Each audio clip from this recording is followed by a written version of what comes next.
Right. First story I ever wrote would have been, I think in grade 3 in primary school, we had to write a story and read it in front of the class, which was terrifying for me at the time, being such a shy kid. So I came up with this crazy story about two little boys who had a time machine, and they go back in time to the dinosaur age and chased around by T-Rexes and pterodactyls, and the class thought it was hilarious for whatever reason, and the teacher was very impressed. So I wound up in the school newsletter, which made me a bit of a primary school celeb for a couple of weeks, which was pretty cool because the girls kind of liked me, and it was, I don't know, it was kind of fun for a couple of weeks. That does sound fun. And is this why you wanted to write a book? Possibly. I've just always put pen to paper, writing diaries, songs, poems, notes. Yeah, so it probably has something to do with it, yeah. Okay. What kind of research did you do for this story, Nick? For this story, I think just my time in Hollywood, just living there in Los Angeles, just soaking it all up, doing all those tours, the ghost tour, the Manson Murders tour, the film location tour, all the Starline tours, all those things that people think are really tacky, I thought were really cool, really awesome. So I did every tour I could, and I learnt a lot that way. So yeah, I just kept a lot of notes and kept it all up here. And Lovely. Do you have an interesting writing quirk? Quiet. Yes. Lots of quiet. I'm not one of those people who can write with all the noise in the world going on.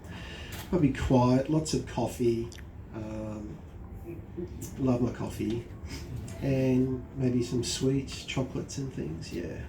Chocolate helps. It does. What was one of the most surprising things that you've learned in creating your book?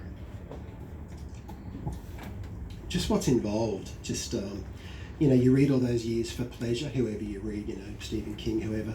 But then when you study how they're writing it, the actual craft of writing, it's a whole new world to actually see how they do it. Just the prose, the characters, show and tell factor, all that sort of stuff comes into play. It's so different to screenwriting. It was really quite a shock to go into the novel world, yeah.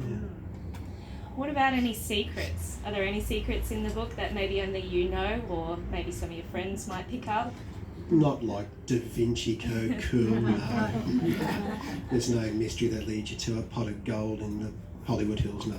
It's probably just there's a few famous names in there which I altered to be safe, just people I've admired for decades. A lot of friends I made in America are in there, but I altered a lot of their names too, just because some of them weren't too happy about that their names were slung. Like, dude, it's still you, but yeah, so that's probably about it. Some locations I've altered here and there, yeah. Was there a lightning bolt moment that caught you in the story? I couldn't say there actually is a lightning bolt moment where it came from. Marilyn Monroe's presence all over LA really was quite a factor. I mean, they really respect her. She's everywhere. Her picture she's the queen of LA to this day. So I was thinking if she was like 6 foot tall and had really long blonde hair, she'd kind of be like her, because I love Marilyn. And I had a friend, and she ran a department, I think it was called Nordstrom's, kind of like Myer in the USA. And she ran the perfume and lingerie, and I'd meet her for coffee and lunch at the store sometimes, and she'd be there looking after these beautiful Amazon blondes, kind of like that in LA, who used to walk in there and try on perfume and all sorts of stuff, so really expensive stuff.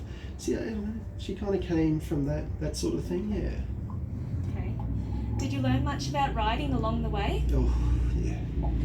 There's so much to learn. Yeah, I mean, I did a lot of classes I did classes with Gotham writers in New York. I did some really good ones here at the State Library. Afters were good as well. There's a lot of stuff online and courses you can do, and just general information there's just a lot to learn. It was overwhelming, but in a good way. You could pick and choose what you sort of learned and what was suitable for your style, yeah.